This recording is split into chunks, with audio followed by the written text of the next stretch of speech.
Halo, assalamualaikum warahmatullahi wabarakatuh. Welcome back to my channel. Nekatulin masih seputar update berita renovasi Stadion Kanjuruhan di Kabupaten Malang. Saat ini memasuki pertengahan bulan Juli 2024. Lewat video ini akan Mimin jawab beberapa pertanyaan yang sempat mampir di kolom komentar maupun yang sempat diutarakan langsung kepada Mimin namun belum sempat Mimin jawab. Lewat video ini akan Mimin berikan jawabannya satu persatu, jadi simak sampai selesai agar mendapatkan informasi yang menarik dan sekiranya bisa menambah wawasan teman-teman semua. Mohon maaf terlebih dahulu jika gambar ataupun video yang ditayangkan bukanlah yang terbaru. Memang karena posisi Mimin sekarang tidak berada di dekat dari Stadion Kanjuruhan. Jika yang menginginkan update videonya bisa skip dulu, mungkin bisa mencari di tempat lain. Dan jika yang ingin mendengarkan apa yang Mimin sampaikan, terima kasih atas atensi kalian. Semoga hari-hari kalian menyenangkan. Marilah kita bahas satu persatu pertanyaan yang ada. Jadi saksikan sampai selesai agar mendapatkan informasi dan jangan sampai gagal paham terhadap apa yang akan Mimin sampaikan lewat video ini. Beberapa kali pertanyaan yang memang belum sempat Mimin jawab adalah mengenai kenapa rumput stadionnya belang-belang, jadi tidak bisa hijau rata. Ini begini teman-teman, Mimin berikan sedikit jawaban sesuai dengan apa yang Mimin ketahui. Nanti apabila memang kurang berkenan ataupun jawaban Mimin kurang tepat, silakan dibetulkan lewat kolom komentar biar kita sama-sama tahu penyebab terjadinya ataupun karena apa, biar semuanya bisa mendapatkan manfaat dalam video ini, baik yang mendengarkan narasi dari Mimin, melihat videonya, maupun membaca di kolom komentar. Jadi akan Mimin jelaskan dulu, karena itu adalah rumput yang memang bukan berasal dari Indonesia. Pastinya iklim dan pengaruh tanah juga bisa menjadi hambatan tersendiri ketika ditanam di Indonesia. Kemudian faktor lain adalah ketika rumput tersebut memang sudah tumbuh dan kemungkinan besar faktor dari tanah, keadaan air dan kelembapan udara di sekitarnya membuat ia menjadi kering. Namun tenang, semua itu bisa di-maintenance dengan baik oleh pengelola rumput di Stadion Kanjuruhan. Pasti nanti jika sudah waktunya pasti akan hijau kembali. Jadi seperti itu jawaban Mimin. Kemudian yang kedua adalah mengenai tiang dari papan skor LED. Kenapa hanya satu?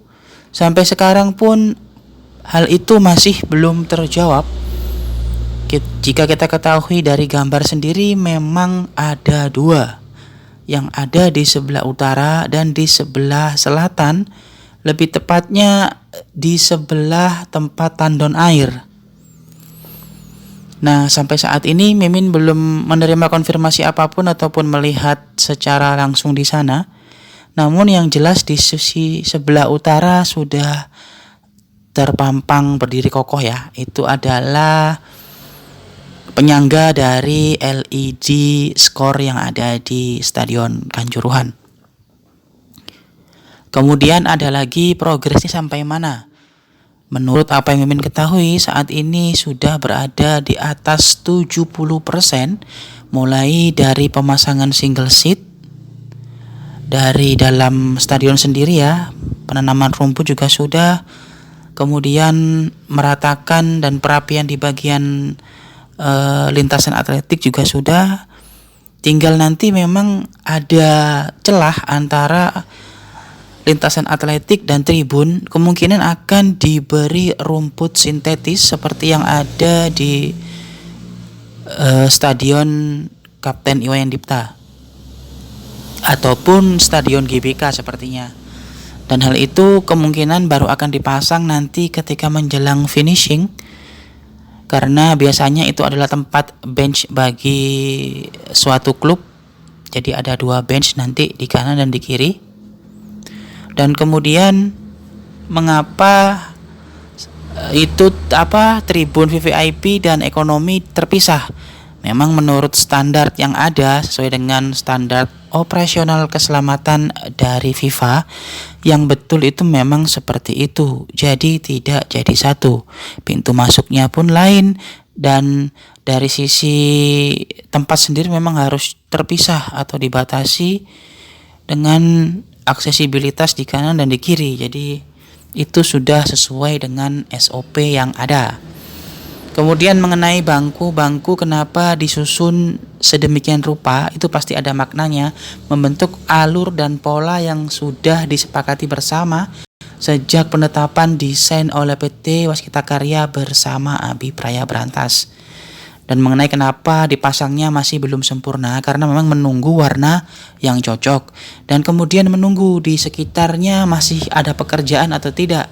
Jangan sampai dipasang kursi terlebih dahulu, nantinya malah terkena timpa dari material yang sedang dikerjakan di kanan atau di kiri atau bahkan di atasnya. Seperti yang terjadi di tribun VVIP, ini masih akan dipasang penutup rangka nantinya dengan menggunakan sambungan ball joint knockdown, jadi bisa dibongkar pasang dengan mudah, yang nantinya bisa mempermudah ketika ada renovasi tahap kedua, penyambungan full atap dari kanan dan kiri, yang artinya melintasi seluruh tribun ekonomi dan VIP maupun VVIP. Lanjut ke bagian dari kontrol VAR, nantinya akan ada kontrol VAR ya di lantai 3 atau lebih tepatnya berada di tribun VVIP bagian atas. Di situ nanti akan ada kontrol VAR ruangan untuk menjadi controller dari penggunaan video asistan referee tersebut.